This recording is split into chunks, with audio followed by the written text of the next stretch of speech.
Hola, yo soy Horacio Pérez y esto es Investigando la Investigación, un podcast donde investigamos cómo investigan los investigadores, tanto en la academia, industria, independientes. Todo ello mediante entrevistas y debates abiertos, técnicas y estrategias para mejorar todas las partes del proceso investigador y, no menos importante, opiniones abiertas que espero llamen tu curiosidad y te hagan también reflexionar.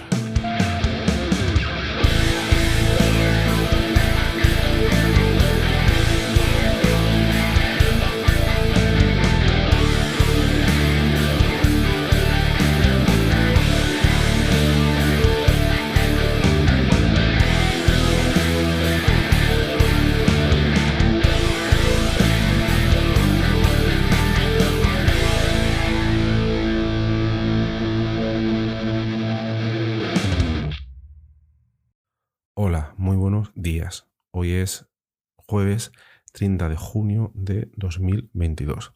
En cuanto a las efemérides científicas e investigadoras, tal día como hoy, un 30 de junio de 1919, moría el señor investigador John William Strutt, no sé si se lo he pronunciado bien, el que fue el tercer barón de Rayleigh, quizás ellos suena más, y que se le llamó Lord Rayleigh, o mejor dicho, como era más conocido.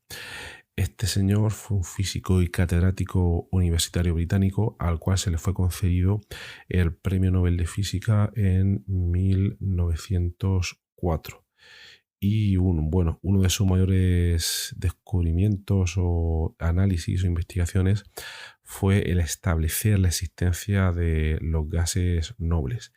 Y entre ellos fue el primero en proponer y en descubrir, demostrar la existencia del gas noble argón, el cual hoy en día ya lo conocemos y tenemos sensores muy específicos y sensibles para poder detectarlo.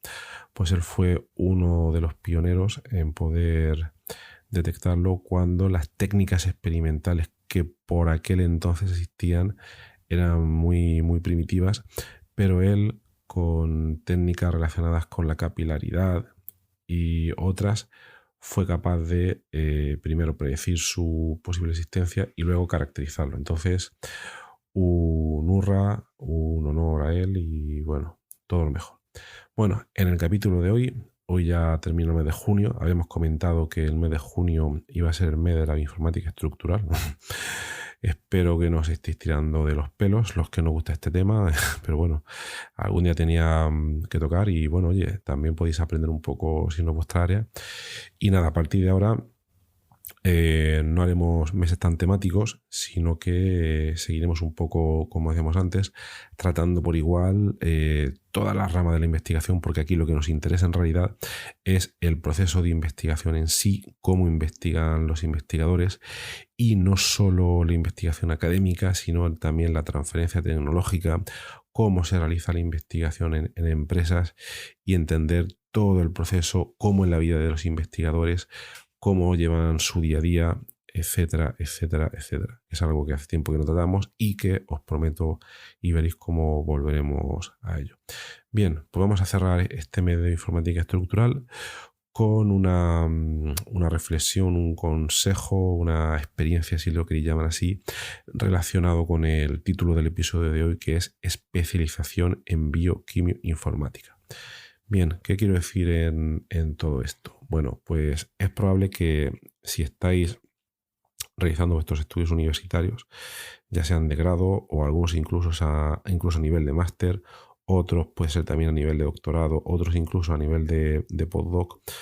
Si estáis en ramas afines a la bioinformática, quimioinformática, a partir de ahora me referiré únicamente al área de la bioinformática, pero os daréis cuenta de que como el campo está cambiando tantísimo en los últimos años, últimamente, principalmente debido a grandes desarrollos que se están produciendo en la inteligencia artificial, pues hay gente que continuamente va saltando de una herramienta a otra, de un campo a otro, y hoy voy a intentar daros una visión que tengo un poco más a largo plazo, porque creo que es que, vista mi trayectoria pasada, creo que es importante tener alguna serie de hechos en cuenta. Me explico.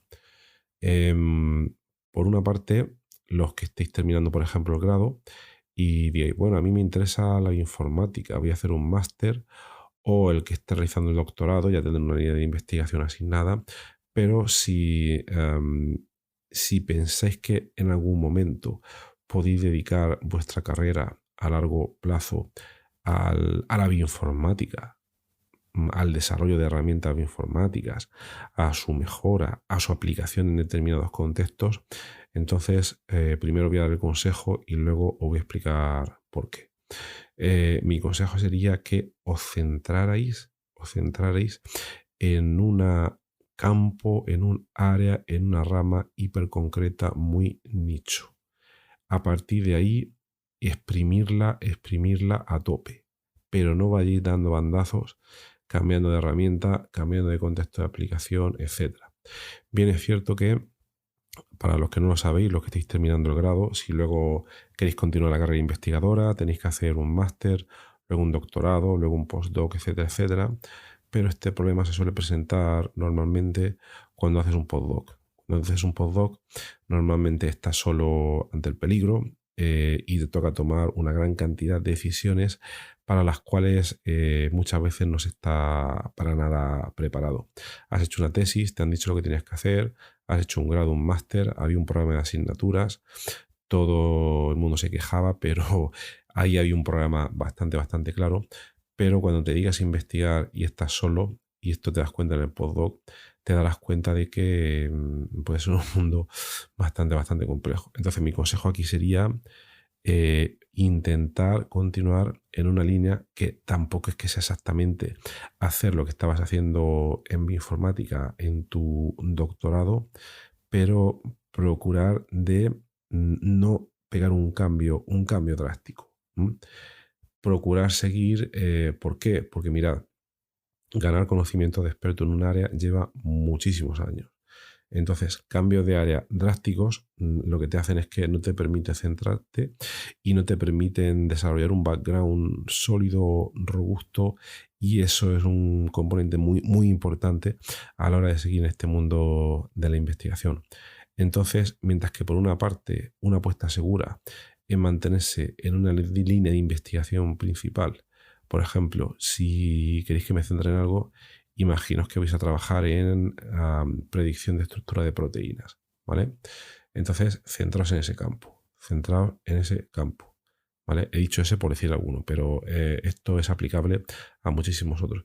Pero aquí lo importante sería que conforme vais avanzando en vuestro postdoc, lo que podéis hacer es, si hasta antes de empezar el postdoc habéis realizado la predicción de estructura de proteínas con modificación de código de herramientas como puedan ser Rosetta Fold, por decir alguno, y luego en vuestro postdoc os vais a otro laboratorio donde se utiliza otra herramienta, pero la tecnología, la técnica, el método sigue siendo el mismo y el problema sigue siendo el mismo, está bien porque no habéis hecho un cambio drástico de área ni de proyecto, pero al mismo tiempo eso alguien que vea luego más tarde vuestra trayectoria investigadora podrá ver que, os habéis aventurado a dar algunos pequeños pasos de cambio, tenéis un background de herramientas diferentes que habéis estado explorando, etcétera, etcétera. Pero mucho cuidado con todo esto, porque luego, aunque saque resultados impresionantes, cuando después del postdoc quieres aplicar una plaza de investigador en una universidad, en un centro de investigación, siempre te van a poner el dedo en la llaga sobre todo si has estado dando bandazos, realizando grandes cambios de tema. Eso, por desgracia, no es que les esté dando la razón, pero la realidad es esa, al menos por lo visto y experimentado aquí en España, es que está penalizado el dar grandes cambios a nivel investigador en tu carrera. Y esto puede ser algo bastante absurdo también, porque muchos de los grandes investigadores de la historia primero han creado diversas ramas que antes no existían, luego han estado dando cambios muy grandes hasta que han dado con el área que necesitaban para poder desarrollar y resolver su proyecto. Entonces, quería insistir en eso, que no se tome esto como una verdad escrita en piedra, que es básicamente mi opinión debido a mi experiencia. Y ese sería un poco el consejo. Siempre dentro de una línea definida, como por ejemplo el que hemos comentado, predicción de estructura de proteínas, pero luego cuando vayas cambiando de laboratorios en tu etapa postdoc, es posible que tengas que cambiar de herramientas, de enfoque para resolver el problema, etcétera, pero procure estar dentro del área. Si examinéis currículums de gente que se presenta a convocatorias tipo Ramón y Cajal, a Juan de la Cierva, incluso a veces los ERC Starting Grant y cosas de este tipo, si examináis los currículums, veréis que sobre todo en España, que aquí se tiende a ser bastante conservador y arcaico en este tipo de cosas, hay una gran tendencia a favorecer aquellas carreras que han seguido en esa pequeña horquilla de área y se han mantenido en una de esas líneas. Lo he ejemplificado con el caso de la bioinformática estructural, el caso del campo de la predicción de estructura de proteínas, pero esto vale yo creo que para cualquier cosa. Yo lo he visto en áreas científicas muy diversas, en áreas tecnológicas, en humanidades no sé si funcionaría así, pero simplemente os aviso y bueno, tomadlo lo mejor posible, por lo menos que me quedaría contento si os queda esta idea. Y nada, a veces el sistema no es como nos gustaría, sino como es, y lo importante es conocerlo, y es mejor que te lo cuenten antes de que tú te des golpes con él y lo aprendas de la manera más dolorosa y digamos, sí, dolorosa posible. Entonces nada, ese era mi consejo de hoy. Terminamos ya con la informática estructural, de manera temática, claro. Seguirán habiendo también episodios sobre este tema. Y bueno, pues nada más. Que tengas un maravilloso jueves y hasta luego.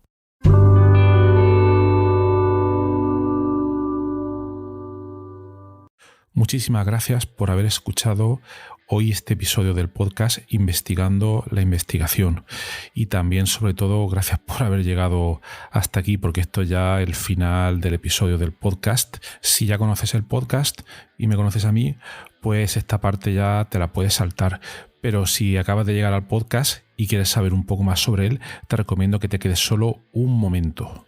En primer lugar, te voy a comentar quién soy y a qué me dedico. Mi nombre es Horacio Emilio Pérez Sánchez, a veces lo abrevio como Horacio Pérez, y soy de formación químico computacional.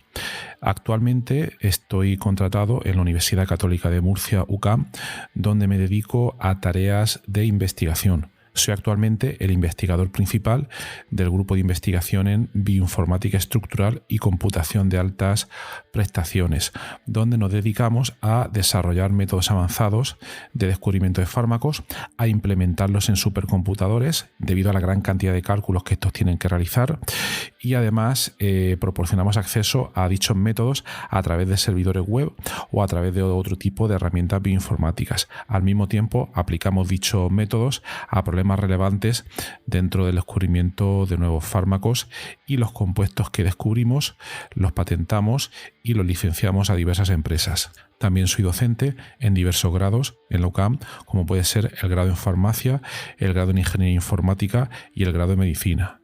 También trabajo por cuenta propia como autónomo, y ahí tengo 3 líneas principales de actuación. Una de ellas consiste en la asistencia o mentoría en temas de investigación académica e industrial, donde te ayudo a responder a las siguientes preguntas. 1.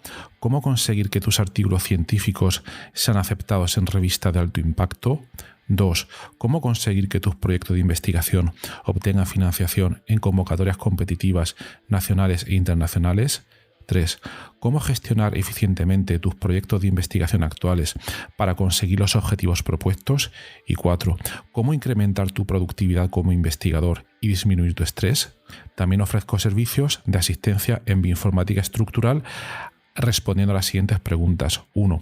¿Cómo descubrir compuestos bioactivos en diversos contextos, tanto farmacológicos, nutracéuticos o agrícolas, etc.? 2. ¿Cómo proponer y validar modelos moleculares para sistemas biológicos? 3. ¿Cómo acelerar drásticamente la ejecución de cálculos complejos y costosos? Y 4. ¿Cómo permitir que usuarios con conocimientos informáticos mínimos puedan acceder y sacar rendimiento fácilmente a herramientas científicas complejas? Y por último, último, también me dedico al desarrollo de diversas herramientas de software para temas de productividad, los cuales iré informando durante los diversos episodios de este podcast.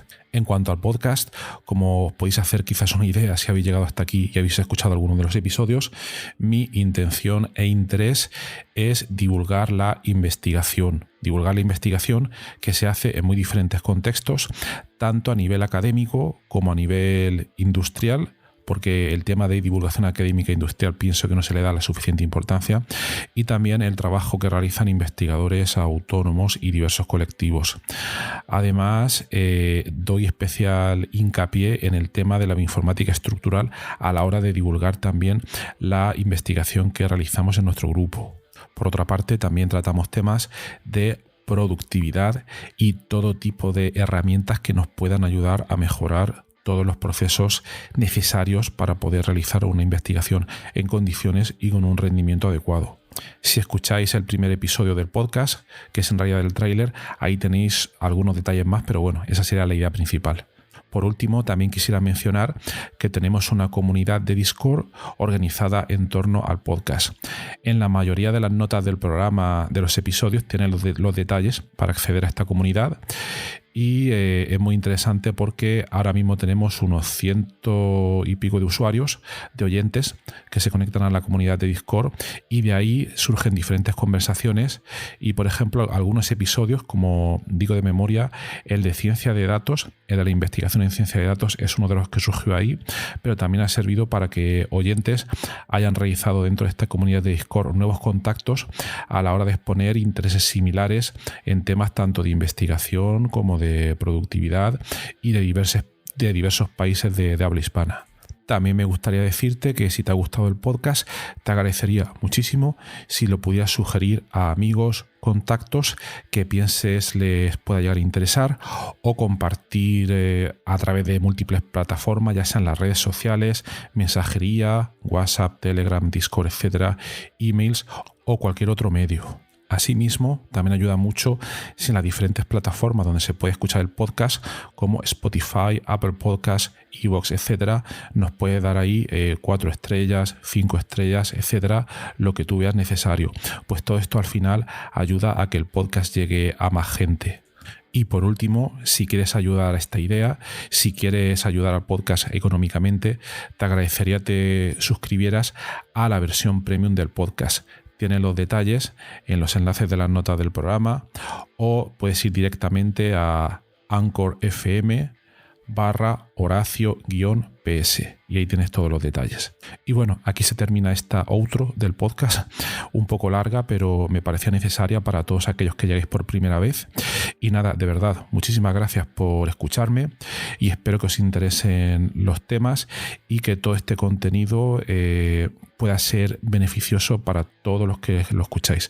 Muchas gracias y hasta otro episodio.